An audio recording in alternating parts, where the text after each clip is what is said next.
Hello, everyone. Welcome back to day 3 of Bible study with Girl with a Bible. I hope everyone is feeling great today. It is snowing, snow is falling, and let me tell y'all, it hasn't snowed that much where I'm at, and it actually was 50 degrees just a week ago in the wintertime. So the snow, I am thanking God for it because I like when the earth starts doing what the earth should do. So, I am coming alive from my bed today because I'm not feeling too good, but I'm still going to get this Bible study in because these are the times when you're not feeling good, are the times that you need to be studying. Well, I need to be studying. So, we're going to study Genesis chapters 8 through 11. Grab your pencil, paper, notebook so that you can write down comprehension questions, reflection questions, whatever, and let's get into it.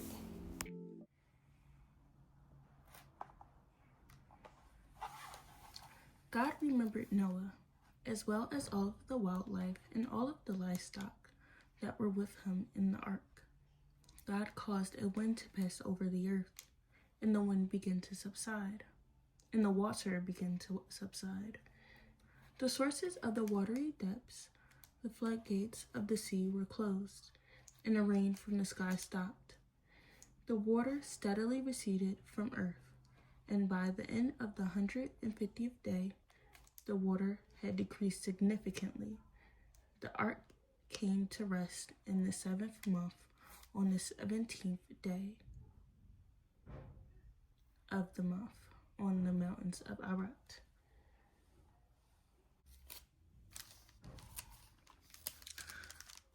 The water continued to recede until the 10th month in the 10th month on the first day of the month. The tops of the mountains were visible. After 40 days, Noah opened the window of the ark, and he sent out a raven. It went back and forth until the water had dried up from the earth. Then he sent out a dove to see whether the water on the earth's surface had gone down. But the dove found no resting place for its foot. It returned to him in the ark because the water covered the surface of the whole earth. He reached out and brought into the ark to himself. So Noah waited 7 more days and sent out the dove from the ark again. When the dove came to him at the evening, there was a plucked olive leaf in his beak. So Noah knew that the water on the earth's surface had gone down. After he had waited another 7 days, he sent out the dove, but it did not return to him again. In the 600th year, in the 1st month, on the 1st day of the month, the water that had covered the earth was dried up. Then Noah removed the ark's cover and saw that the surface of the ground was drying. By the 27th day of the 2nd month, the earth was dry. Then God spoke to Noah, "Come out of the ark, you, your wife, your sons, and your sons' wife with you.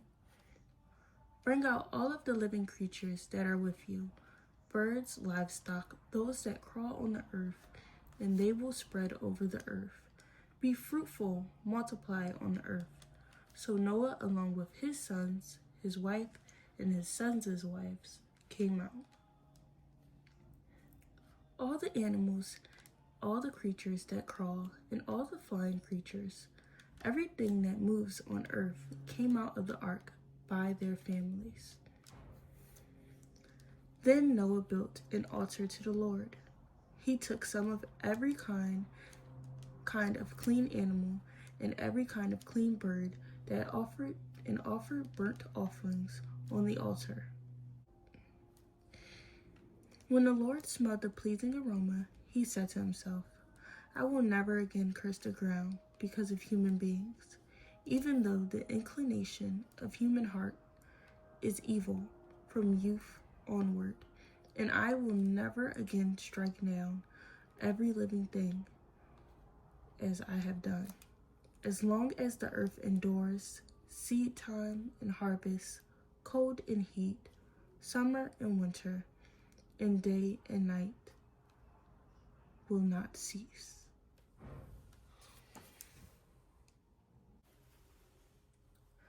Okay, so now let's get into some of my annotations. And I think that chapter 8 is one of my favorite chapters because it gives so many different insights, you know? So let me take out my pen. I should be using this, my little pen, and show you guys what I thought about this chapter. So first thing I highlighted in blue was God remembered Noah as well as all of the wildlife and all of the livestock that were with him in the ark. So, what did I say about this? Sorry, I have so many like other, okay. So I put that through the whole storm and everything, God never forgot about Noah and his people, like the people that came with him and all of the livestock. This really shows that we have to have trust in God's plan, because he sticks to his word, you know. It says he remembered them, not like he forget, like he's actively remembering them through it all, you know, after it all, through it all. And he delivers his plan out. He was going to protect Noah, and he did. Noah, his family, and all of the wildlife, and he did. I also said this is showing mercy and just the control of God, because when you think about when you get upset or angry, it shows, I was basically saying, it shows that God wiping out the earth was not an act of anger per se. It was more like, and he showed a lot of control, because if it was an act of anger, when people get angry or when anyone gets angry, they usually don't think about what happens to anyone, you know. Think about when you're angry at someone you love, you may say things that you don't mean all the time, you know, and then you're like, dang, I hurt someone I love. But through this whole storm, God had to control. So yeah, so God kept in mind Noah and every living thing on that ark. So it's just beautiful at the amount of control and mercy he showed to them, his family. Okay, so the next thing that I highlighted, is all the way up there, okay, was this whole thing. So this is just the part where it's talking about the raven that got sent out and then the dove that got sent out, and how first it wasn't really, you know, he didn't see any difference in the surface, and then he came back and they sent him back out, and he saw that, you know, it was dry, the dove, and Noah picked the olive leaf from his beak, and that's usually a symbol of peace, you know, new beginnings. So right here, Noah knew that the water on the earth's surface had gone down. So as I was annotating, I noted that Noah knew that the earth was dried, and he still stayed on the boat the ark for a really long time. And then I was just thinking, I'm like, why would he do that? You know, the conditions on this boat had to be really tough, less than ideal. He was on it with a whole bunch of animals. He's probably getting, you know, splashed around during this huge, crazy storm. And I'm like, why wouldn't Noah get off the ark if he knew that it was safe to come out, safe to do so? So now I found my answer down here, so I just highlighted that. It says, I'm not gonna read the whole thing, but when God told him to come out the ark, you, your wife, your sons, his wife, brings all the living creatures out of the ark. So God's telling him, bring everyone out the ark, be fruitful, multiply. So here I get the answer to my question. Noah was on God's timing. the whole time. He had so much trust in God that even when he knew for himself that the earth's surface was good to go down, he was going to wait for God to tell him, because he was living for God the whole time. And that just shows, like, overall, the whole time he was in this ark, he was living for God. Like, he was not, he was not doing this for any like selfish reasons, because as we see, as soon as he got out, he thanked God, he built an altar, he gave his best to God again. So he was doing this not as a means to be like, oh, storm's over, I'm out, great thing I listened to God, because now I get to live and everyone else passed. He's basically showing that he came out, and he came out because of God's, because he's on God's plan. The first thing he did was thank God. So he's just showing that he's on God's timing, and he was not doing this for selfish reasons. He was doing this to please God and help God with his plan. So that's really beautiful, that whole thing. And then God, from his offering, God saw the love, and he promised to never strike down everything again. He's saying, as long as the earth endures seed time, harvest, cold and heat, summer and winter, and day and night will not cease.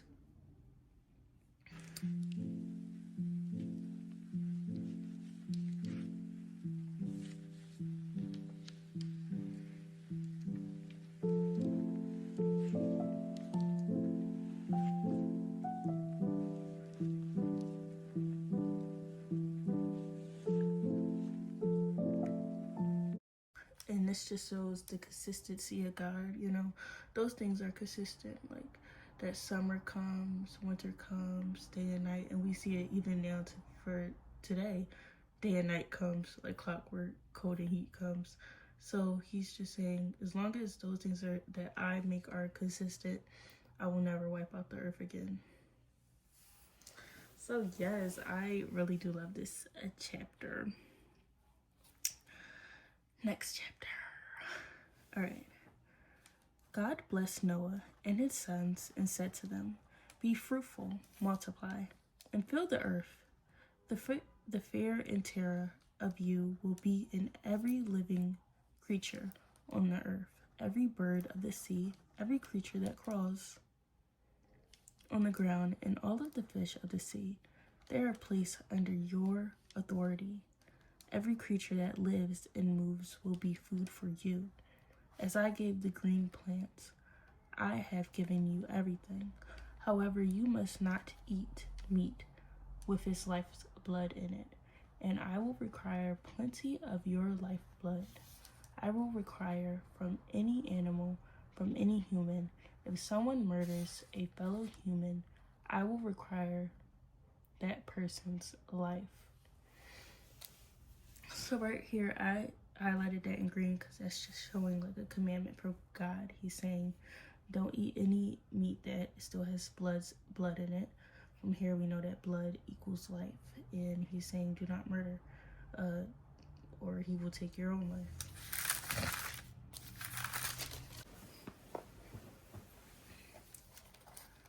Whoever sheds human blood, by humans his blood will be shed. For God made humans in his image. But you, be fruitful and multiply, spread over the earth and multiply on it. Then God said to Noah and his sons with him, "Understand that I am establishing my covenant with you and your descendants after you, and with you every living creature that is with you, birds, livestock, and all of the wildlife of the earth that are with you, all of the animals of the earth that came out of the ark. I establish my covenant with you that never again will every creature be wiped out by floodwaters. There will never again be a flood to destroy earth." And God said, "This is the sign of the covenant I am making between me and you, and every living creature with you, a covenant for all future generations. I have placed my bow in the clouds, and it will be a sign of the covenant between me and earth. Whenever I form clouds over the earth, and the bow appears in the clouds, I will remember my covenant between me and you all living creatures. Water will never again become a flood to destroy every creature. The bow will be in the clouds, and I will look at it to remember the permanent covenant between God and all the living creatures on earth. God said to Noah, "This is the sign of the covenant, and I have established between me and every creature on earth." Noah's sons who came out of the ark were Shem, Ham, and Japheth. Ham was the father of Canaan. These three were Noah's sons, and from them the whole earth was populated. Noah, as a man of the soil, began by planting a vineyard. He drank some wine, became drunk, and uncovered himself inside of his tent.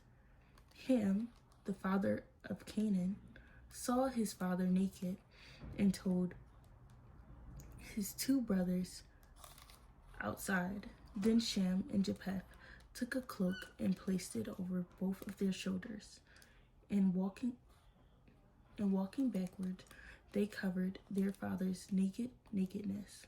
Their faces were turned away. They did not see their fathers naked.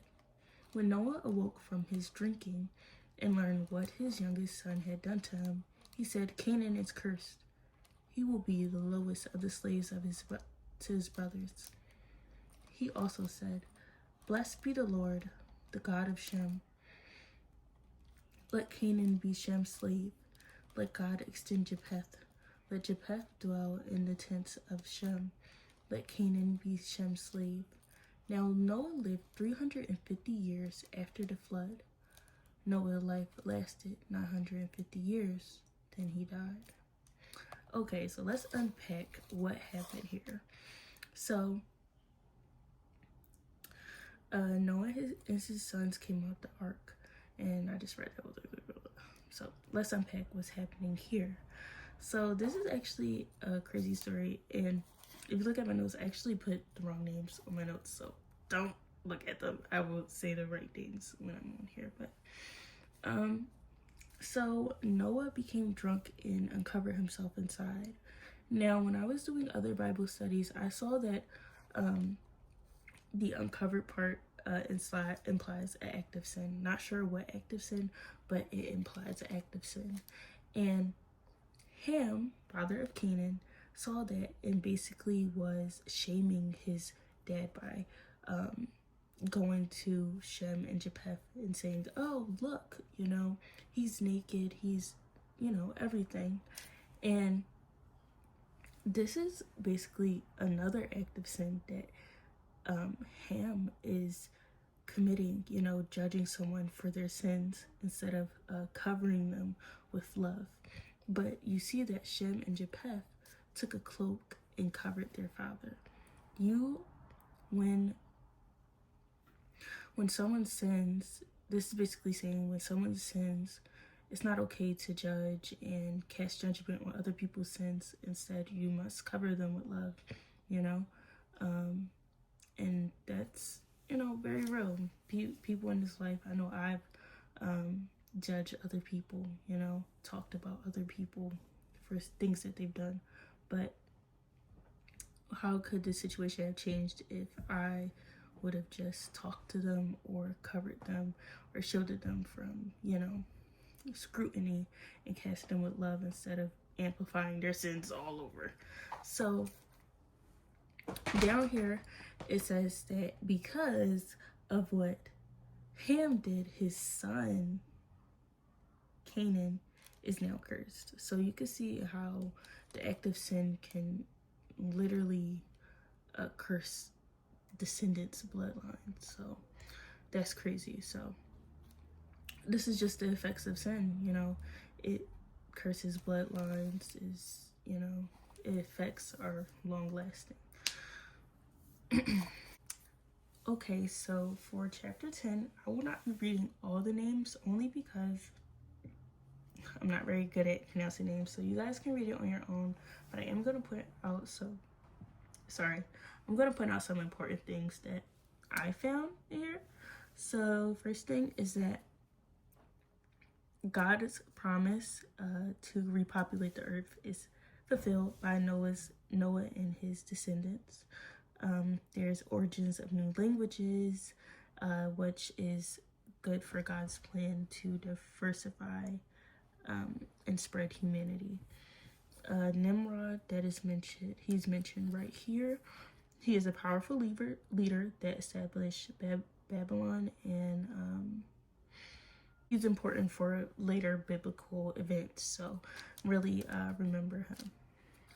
Shem, he was a part of the covenant line leading to Abram and ultimately Jesus.